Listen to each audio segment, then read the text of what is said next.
fotonya banyak dari tulisan-tulisan yang hot yang bagus itu.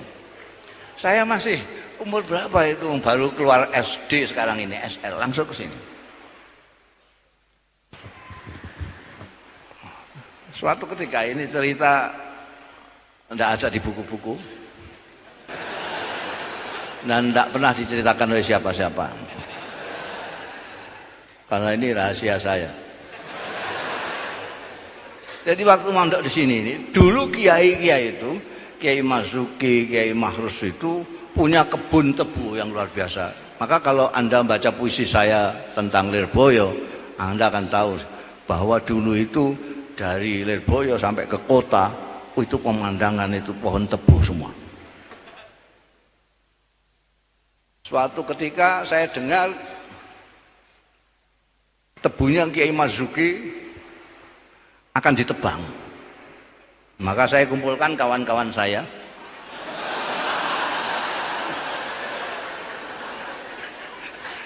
Kawan-kawan saya yang istimewa-istimewa itu. Saya ajak rembukan.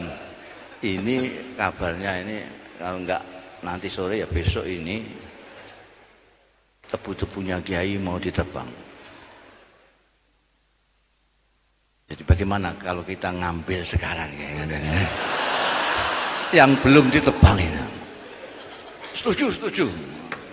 Tapi rahasiakan ini, hanya kita sendiri yang tahu. Kalau ada sampai yang tahu di antara sampean ini, pasti yang membukakan. Awas kalau ada yang buka. Dulu saya itu kawannya Gusmi, jadi semua ya agak takut sedikit. Pengurusnya saja takut ngazir saya kok.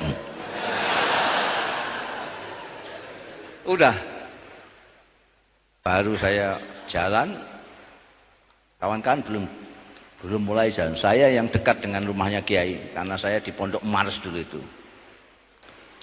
Lewat gitu, dipanggil sama Kiai Marzuki, keringetan saya. Mau dicolong tebunya kok manggil-manggil. Gus, mriki Gus. Kiai Marzuki itu keistimewaannya boso karo santri ini. Yang menangi Kiai Marzuki tahu boso. Kalau kita boso sama kiai kita itu biasa. Ini kiai boso mbek santri ini. Gus mriki Gus. Saya dengan gemetaran datang. Inggih Kiai. Sampean doyan tebu.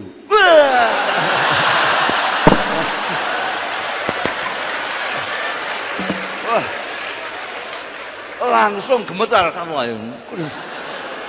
Oh, pertanyaannya saya nggak jawab, saya mantuk.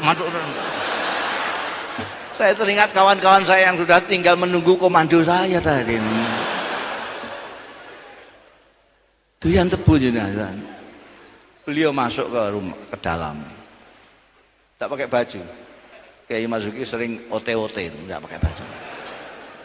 Masuk ke dalam, keluar mikul sak bongkok tebu. Sak dongon, keluar. Ini Gus, saya pilihkan yang bagus-bagus. Sebelum ditebang.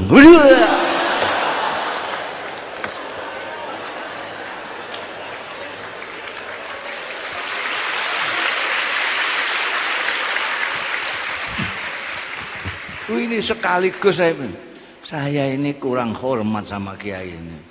Tebunya kok mau saya colong. Dan apa namanya, kiai saya nggak tahu apa dari mana. Makanya saya bilang ada punya indera keenam. Dan sebetulnya kan gampang saja kalau kiai model sekarang. Kowe aja nyolongan. Mendingan sih sudah. Aja nyolongan. Dosa gede. Wasariku mesti ngono dalil mesti. Ini tidak. Ini kita dikasih sesuatu yang mau saya curi itu.